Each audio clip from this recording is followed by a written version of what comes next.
Immediately I want to give you a spoiler warning because I'm going into details about the ending of the game. I can't believe we live in an age where Donkey Kong is mainstream again. What is this? The 80s? Gaming really has come full circle. It's an incredibly satisfying comeback. I think almost everyone these days knows the name Donkey Kong, but they don't really know much of the franchise, his world, or much about his games themselves, except the original arcade classic. And I'm glad Bonanza is here to reintroduce everybody to the greatest ape in fiction. Donkey Kong Bonanza really is a smash hit. Pun intended. Might well be a contender for Game of the Year 2025. The mechanics are incredibly satisfying and fun. The music is catchy and beautiful, the worlds surreal and amazing to explore. I was already hooked from the beginning of the game, but I started to love it around the Tempest layer. All the preceding levels felt very conventional in their presentation and theming, but everything from the Tempest layer and to the end of the game truly felt unique and exclusive to this game. Of course, the game's mechanics already offer something unique and exclusive right from the start, but a big aspect of Donkey Kong for me is the worlds you will be exploring. And the first half of all the worlds feel a bit too familiar,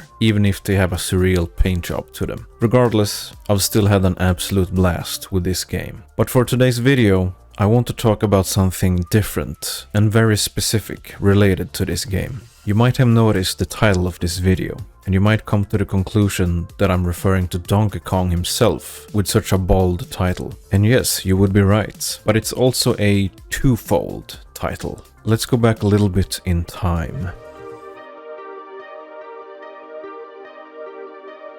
Donkey Kong Country for the Super Nintendo, one of the all-time greats. Many gamers might even argue that this is the best Donkey Kong game of all time. It's great for many reasons. The graphics were eons ahead of its time, the music was filthy good, the atmosphere was top-notch, and the level design was peak. It also had a great roster of memorable characters and enemies. This game introduced the franchise's mainstay antagonistic force, the Kremlings, a faction of crocs. And on top of the food chain, we have King K. Rool, the big bad boss himself. This guy would appear as the final boss for all the upcoming Donkey Kong games in the near future. Donkey Kong Country 2, Donkey Kong Country 3, and Donkey Kong 64. But then something happened. Rare, the developers of these Donkey Kong titles, got sold to Microsoft, robbing them of their rights to keep developing Donkey Kong games for Nintendo. This caused a dramatic shift in the Donkey Kong franchise as a whole. We wouldn't see any real high-profile Donkey Kong games in many years, as he would be relegated to party games and spin-offs. Donkey Kong would enter a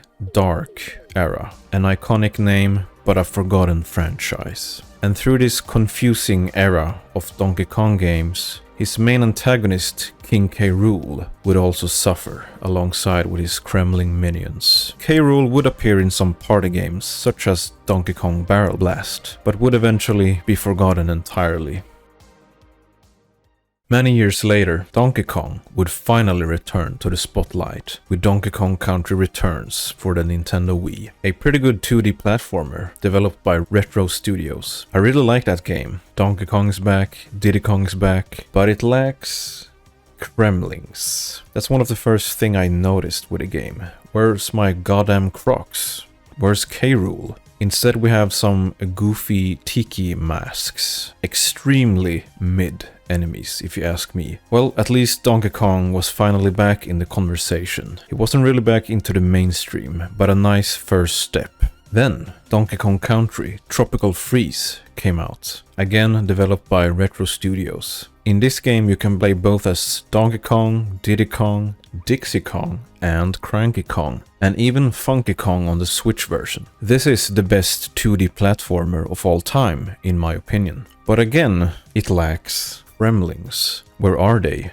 We have the Snowmads this time around. They are much better than the Tiki masks, but still no match to our favorite Crocs. Fast forward many years, Nintendo has opened their real-life amusement park, Super Nintendo World. The Super Mario section was, of course, the first to open, but then secondly, the Donkey Kong section. That's pretty interesting, as my guess would be that Zelda would be the second section to be introduced, as Zelda is way more popular than Donkey Kong, at least at this point in time. But it signaled that Nintendo was cooking up something with Donkey Kong. Perhaps a new Donkey Kong AAA 3D game?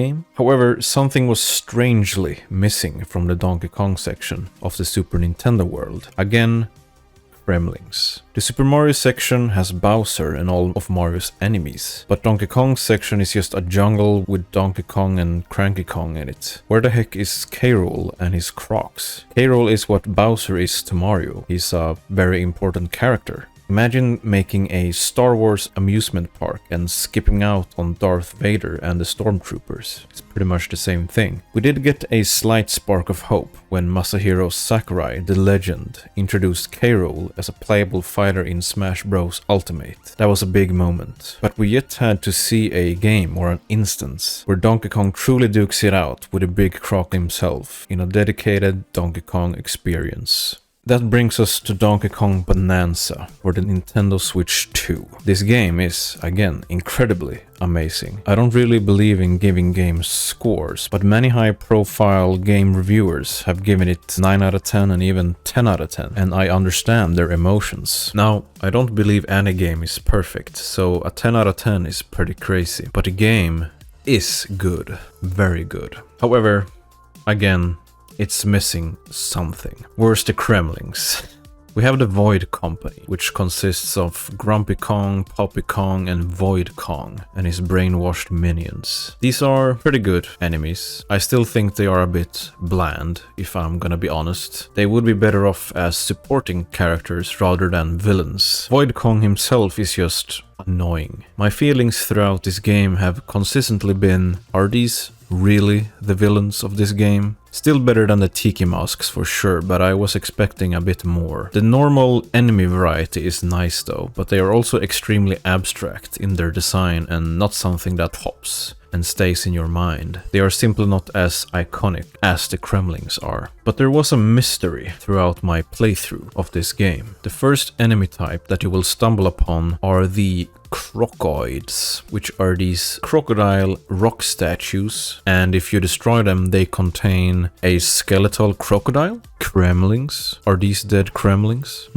Weird. I started getting suspicious. Is this a reference or a clue to something else? Then I started finding Cranky Kong, the legend himself, in various locations throughout the game. Very happy that they brought him back, and he will keep ranting about how he's on a quest to go after a certain banana thief, and he's pretty sure on who it is. The biggest banana thief in the Donkey Kong franchise is K. Rool himself. Is K. Rool in this game? Is it another reference, or is it another clue? Much later down the line in my playthrough, I met Diddy Kong and Dixie Kong. What the hell are you guys doing down here? Well, it doesn't really matter. I'm just happy to see more familiar faces. And we're racing on Rambies, another familiar face from the franchise. Are you trying to hype up legacy characters here, Nintendo? What's going on? My excitement got bigger and bigger as I ventured further and further into this game. And then, upon entering the final stretch of the game,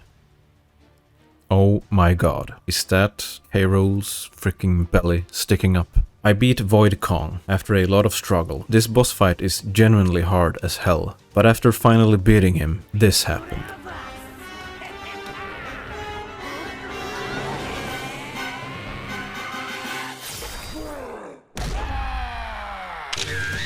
Yes!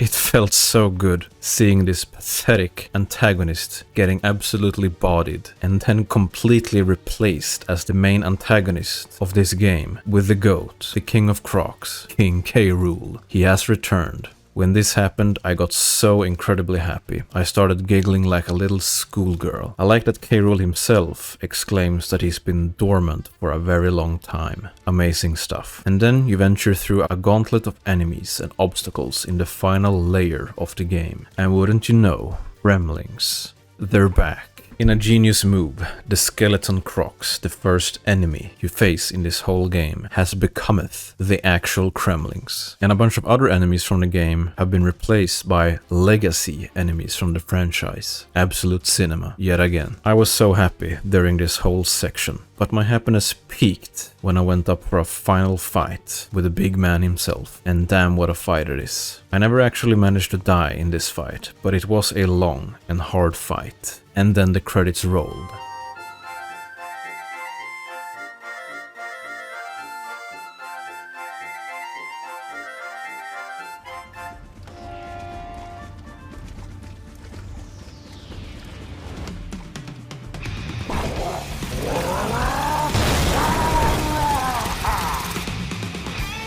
But in true Donkey Kong Country fashion, it's not over yet. An amazing callback to the original fake-out from the first Country game on the Super Nintendo. A second phase starts, and oh man, it's hype and epic. After some struggle, you beat him once again, and you resurface and end up in New Donk City from Super Mario Odyssey. There's so much to say about this, but I'm gonna stay on topic today. Another phase starts where you fight your way through the city using all the tools you have learned throughout the game to finally reach the final phase of your fight with Rool. The final phase is similar to the first phase, but ramped up to 11, maybe even 1000. And it's satisfying, amazing, difficult, and pure fun. I didn't manage to die here either, but again, it was a long, exhausting endurance fight to the death, and I loved it. Rool was finally defeated as a final boss of a Donkey Kong game for the first time in 26 years. Well worth the wait. This boss fight and Rool's reintroduction to the franchise was handled extremely well by Nintendo, and I couldn't be happier. The king has returned to the spotlight, and I'm sure we'll see more of him soon. Thank you for listening.